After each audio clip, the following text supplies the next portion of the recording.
திரு Muruganandam sir, உங்ககிட்டேருந்தே தொடங்கலான் இருக்கேன். என்ன அப்படின்னா, முதல் நாள் எல்லாருக்கும் எதிர்பார்ப்பு. பிரதமர் மோடி அவர்கள் சொல்லும்போது கூட ஒரு இடத்துல குறிப்பிடுறாங்க, இந்தியாவை உலகமே ஒரு நம்பிக்கையோடு எதிர்பார்த்து கொண்டிருக்கிறது. இந்த சூழலிலே ஆரோக்கியமாக உங்கள் விவாதங்கள் இருக்கட்டும் என்று சொல்லியிருக்கிறார்கள். ஆனால் கூட்டம் தொடங்கிய சில மணித்துளிகள் கூட நடக்க விடாமல் நாள் முழுவதும் அவை ஒத்தி வைக்கப்பட்டிருக்கிறது. எப்படி பார்க்குறீங்க? சீரியஸான இதுல இருக்கு. நமக்கு நாட்டுல மிக முக்கியமான விவகாரங்கள் இருக்கு. அப்படி இருக்கிற போது அது பற்றி அதானின்ற பேரை உச்சரிக்க கூட அவையில ஆளுங்கட்சியினருக்கு பயத்தையும் உத்தரவையும் ஏற்படுத்துது. ஒரு நாட்டில் இருக்கக்கூடிய ஒரு தொழிலதிபருடைய பெயர், அவருடைய பெயர் முக்கியமான முக்கியமான தருணங்களில் எல்லாம் சர்ச்சைக்குரிய ஒரு பெயராக இருக்கிறது. அந்த பெயர் சர்வதேச அரங்கில இந்தியாவுடைய நம்பகத்தன்மை, இந்திய தொழிற்சூழல் குறித்த நம்பிக்கை அத்தனையும் தகர்க்கக்கூடிய ஒரு பெயராக இருக்கிறது. ஒட்டுமொத்த இந்திய மக்களுடைய பொருளாதார வளங்கள் சூறையாடப்படுவது குறித்த கவலையை பிரதிபலிக்கக்கூடிய பெயராக ஒரு பெயர் இருக்கிறது. அந்த பெயரை உச்சரிப்பதற்கு கூட எதிர்கட்சிகளுக்கு நாடாளுமன்றத்திலே அனுமதி இல்லை என்று சொன்னால், இந்த தேசம் யாருக்கான தேசமாக இருக்கிறது? இந்த தேசம் ஒட்டுமொத்தம் 140 கோடி மக்களுடைய அரசியலமைப்பு சட்டத்தின்படி வழிநடக்கிற தேசமா, இல்ல அதானியினுடைய உத்தரவுக்கு கீழ்ப்படிந்து குற்றவல் புரிகிற ஒரு சிறு குழுவினுடைய கட்டுப்பாட்டு இருக்கிற தேசமாங்கிற ஒரு கேள்வி இல்லையே. பேசவே வேண்டாம்னு சொல்லி பிரதமர் சொல்லலையே. ஆரோக்கியமான விவாதத்தை நான் வரவேற்கிறேன். உலகமே எதிர்பார்த்து கொண்டிருக்க ஒரு முக்கியமான தருணமாக முதல் நாளே, அந்த கூட்டம் தொடங்குற முதல் நாள்ல பிரச்சனை இருக்கக்கூடிய பிரச்சனை அதானி குறித்து இன்றைக்கு இன்னொரு நாட்டுல, இன்னொரு இறையாண்மை கொண்ட நாட்டுல இந்திய நாட்டினுடைய ஒரு தொழில் முனைவோரை பற்றி ஒரு முதல் தகவல் அறிக்கை பதிவு செய்யப்பட்டு கைது வாரண்ட் பிறப்பிக்கப்பட்டிருக்கிறது. அப்படி ஒரு விஷயம் நடந்திருக்கிற போது அவர் பிரதமருக்கும் ஆளுங்கட்சிக்கும் நெருக்கமாக இருக்கிறார், படிகளந்து கொண்டிருக்கிறார். நான் என்ன கேட்கிறேன்னா, உண்மையிலேயே இதை காங்கிரஸ் மற்றும் எதிர்கட்சிகள் வன்மையாக கண்டிக்கிறது, எதிர்க்கிறதுன்றா கூட்டத்தொடரில் உள்ள கலந்து கொண்டு தங்களுடைய ஆளுமையை வலுவான கருத்துக்கள் முன் வச்சு செய்யறது சிறப்பானதா? முதல் நாள் கூட்டத்தொடரிலே ஆட்டத்தை கழிச்சிட்டு வெளியில வர்றது சிறப்பானதா? நீங்க காலையில மல்லிகார்ஜுன் கார்கே பேச ஆரம்பிக்கிற போது அவைத்தலைவர் அதானியை பத்தி பேசும்போது ஜெகதீப் தங்கருக்கு உள்ள இருந்து கொதிக்கிறேன். யாருக்கிட்ட பாரதிய ஜனதா கட்சி யாரிடம் படிகளந்து இது பெற்றுக் கொண்டிருக்கிறதோ அவர்களை பற்றி பேசினால் நாட்டினுடைய துணை குடியரசுத் தலைவருக்கும் மாநிலங்களவையுடைய தலைவருக்கும் ஏங்க கொதிக்கணும்? மல்லிகார்ஜுன் கார்கே அதானியை பற்றி பேச ஒரு நாடாளுமன்ற மாநிலங்களுடைய எதிர்கட்சி தலைவர், பல சிறப்புரிமைகளை பெற்றவர் நாடாளுமன்ற விவாதத்துல, அவர் பேச எழுந்திருக்கிற போதே ஜெகதீப் தங்கர் குதிக்கிறாரு, நீங்க பேசக்கூடாதுங்கிறாரு. அதாவது நாட்டினுடைய அறிவாளர்களுடைய அவையாக கருதப்படுகிற மாநிலங்களவையில நாட்டினுடைய மிக முக்கியமான பிரச்சனைகளை பற்றி பேசுவதற்கு நாட்டினுடைய மாநிலங்களுடைய எதிர்கட்சி தலைவர் எழுந்ததுமே அவர் குதிக்கிறாரு அவைத்தலைவர். இப்ப எப்படி அனுமதிக்க சொல்றீங்க? இந்த நாட்டு கொள்ளையடிக்கிறதுக்கு இல்ல முருகானந்தம் சார், இது என்னன்னா, இது மக்களுடைய சந்தேகமும் கூட. என்ன அப்படின்னா, இந்த குளிர்கால கூட்டத்தொடர் தொடங்குறதுக்கு முன்னாடி எதிர்கட்சியுடைய அனைத்து கட்சி கூட்டம் ஒன்று நடக்குது. அந்த கூட்டத்திலையும் இந்த விஷயத்தை கொண்டு வர்றாங்க. மணிப்பூர் கலவரம், அதானி விவகாரம் குறித்து பேச போகிறாங்க. அவங்க என்ன சொல்கிறாங்கன்னா, முறையான அதுக்கான தருணங்களில் நீங்கள் அதை கொண்டு வாங்க, அதுக்கு ஆரோக்கியமாக விவாதிங்க, பதிலளிக்கிறதுக்கு நாங்கள் தயார் அப்படிங்கிறது அரசு தரப்பில் சொல்லுது. ஆனால் எடுத்த எடுப்புலையே முதல் நாளே இரங்கல் கூட்டம் முடிஞ்ச உடனே அதை தொடங்கி அந்த நாளையே அப்படியே ஸ்தம்பிச்சுட்டு வெளியில் போனால் மக்களுக்கான கடமையை முழுசாக செய்கிறாங்களா?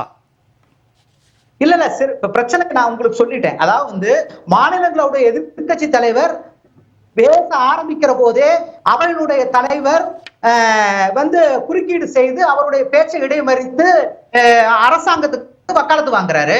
அப்படி இருக்கிற போது அந்த அவை ஆரோக்கியமா நடக்கிறத பத்தி எப்படி பேச முடியும்? நீங்க சொல்லு பாருங்க. அதாவது நாட்டினுடைய பிரச்சனைகளை எழுப்பக்கூடிய பொறுப்பும் கடமையும் நாட்டினுடைய பிரதான எதிர்கட்சிக்கு இருக்குது. அந்த எதிர்கட்சியுடைய தலைவர் பேச ஆரம்பிக்கிறார். அவருடைய ஒரு உறுப்பினர்கள் எதிர்கட்சியுடைய தலைவர் பேச ஆரம்பிக்கிறாரு. அபிஷியலா இருக்கக்கூடிய நாடாளுமன்ற மாநிலங்களுடைய எதிர்கட்சி தலைவர் பேச ஆரம்பிக்கிற போது அவர் பேச அனுமதிக்கல அப்படின்னா நாட்டை கொள்ளையிடுறதுக்கும் நாட்டை கூட்டு களவாணித்தனம் பண்றதுக்கும் அனுமதித்துக் கொண்டிருப்பதற்காக நாங்கள் இந்த அவைக்கு தேர்ந்தெடுக்கப்படவில்லை. இந்த நாட்டை சுரண்டுபவர்களை, இந்த நாட்டை கொள்ளையடிப்பவர்களை அம்பலப்படுத்துவதற்காகவும் அவர்களை மக்கள் மன்றத்திலே அவர்களை முன்னிறுத்துவதற்காக தான் நாங்க நாடாளுமன்றத்துக்கு தேர்ந்தெடுக்கப்பட்டிருக்கிறோம். நீங்க பாரதிய ஜனதாவோடு சேர்ந்து கொண்டு அதானியோடு என்ன சொல்றது நாட்டை கூட்டு கொள்ளையிடுவதற்காக நாங்கள் தேர்ந்தெடுக்கப்படல.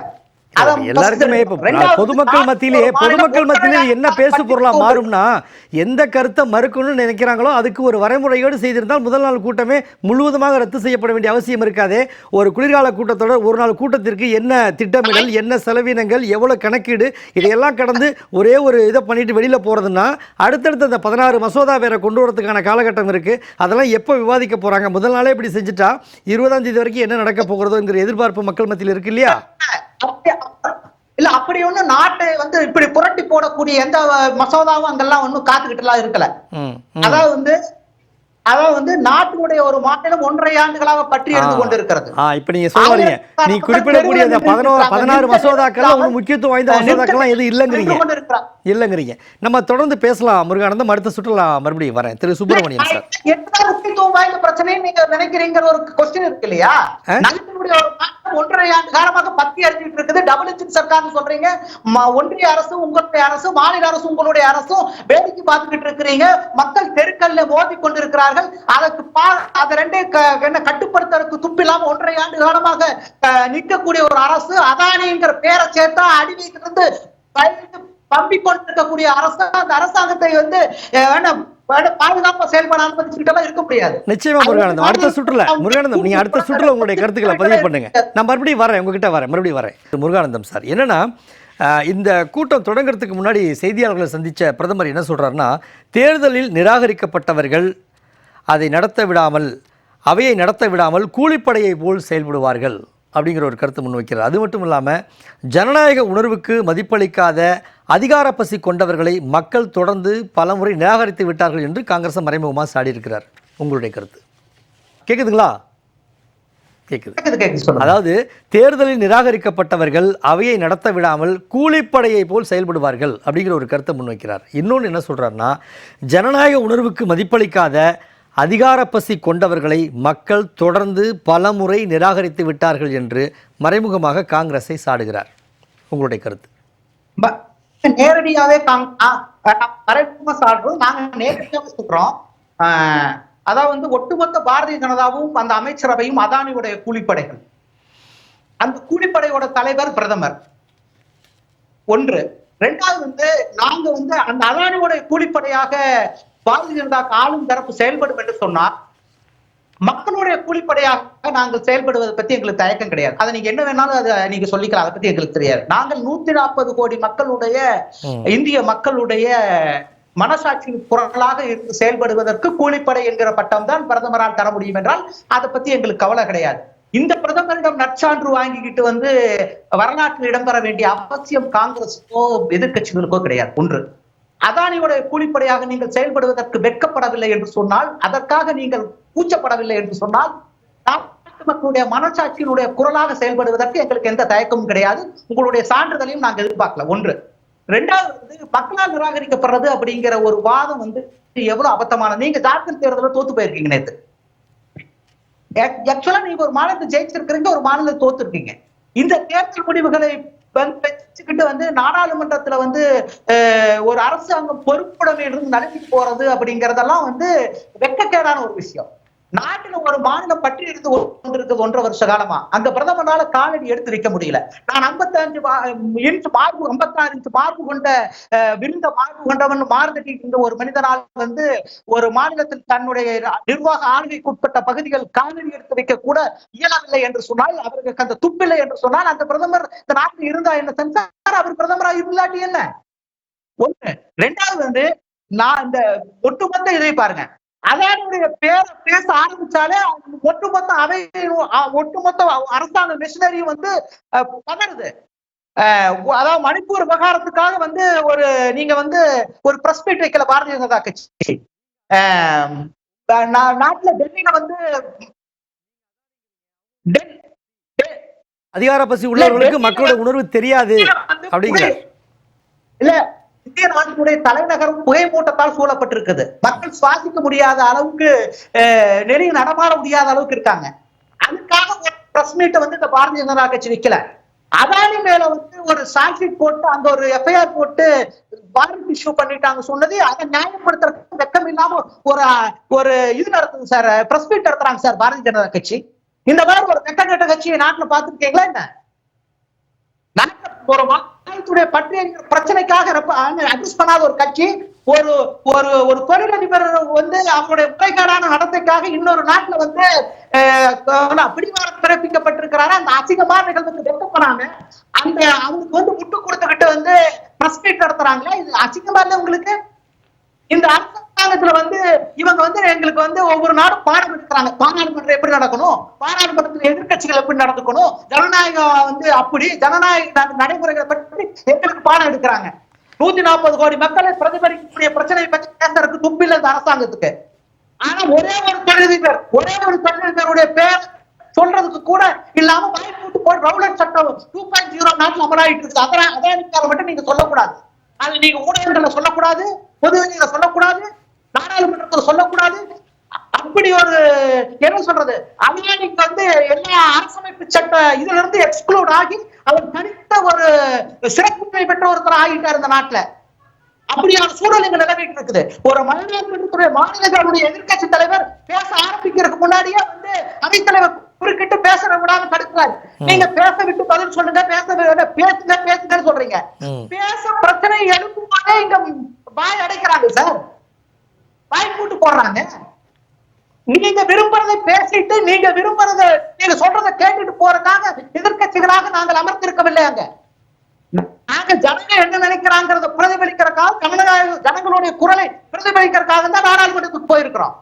ஆனா இந்த நாடாளுமன்றத்தை வந்து இந்த ஜனங்களுடைய அபிலாஷைகளை பிரதிபலிப்பதற்கு, ஜனங்களுடைய அன்றாட பிரச்சனைகளை அவர்கள் எதிர்கொள்கின்ற சிக்கல்களை பிரதிபலிப்பதற்கு, இந்த நாட்டை வந்து பணக்குடிவுக்கு ஆளாக்கி இருக்கக்கூடிய பிரச்சனையை பற்றி பேசுவதற்கு இடமே கிடையாது அப்படின்னு சொல்லிட்டு நாங்க சொல்ற வாய்ப்பாட்டை நீங்க திரும்பி சொல்லிட்டு போங்க அப்படின்னு சொல்லி நீங்க பாடம் எடுத்தீங்கன்னா அந்த பாடத்தை கேட்டுக்கொண்டு இருக்க வேண்டிய அவசியம் எங்களுக்கு கிடையாது.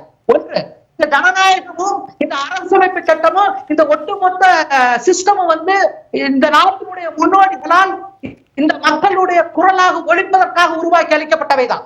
ஒரு தனிப்பட்ட நபர்களுடைய நலன்களை காப்பாற்றுவதற்காக இந்த நாடாளுமன்றம் இல்லை. இந்த ஒரு தனிப்பட்ட நபர்களுடைய தொழில்நலன்களை காப்பாற்றுவதற்காக இந்த நாடாளுமன்றம் இல்லை. ஒரு தனிப்பட்ட கட்சிக்கு படியிறக்கக்கூடிய ஒருவரை காப்பாற்றுவதற்காக இந்த நாடாளுமன்றம் இல்லை.